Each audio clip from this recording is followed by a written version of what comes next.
صبا قمر اچانک طبیعت بگڑنے پر آئی سی یو میں داخل۔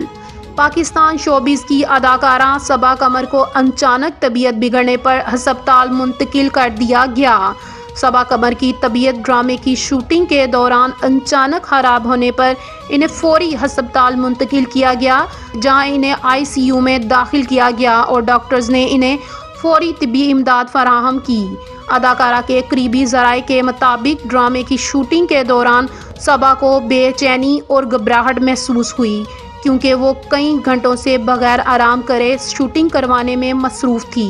انہیں فوری ہسپتال لے جایا گیا، جہاں ڈاکٹرز نے انہیں نگہداشت میں رکھا، تاہم اب انہیں ڈسچارج کر دیا گیا ہے۔ صبا قمر نے اپنے سوشل میڈیا کے اکاؤنٹ پر ہسپتال کے عملے کے ساتھ تصاویر بھی پوسٹ کی، جس میں انہوں نے ڈاکٹرز اور نرسز کا شکریہ ادا کیا اور بتایا کہ اب وہ پہلے سے بہتر محسوس کر رہی ہیں اور مزید کام کرنے کے لیے تیار ہیں۔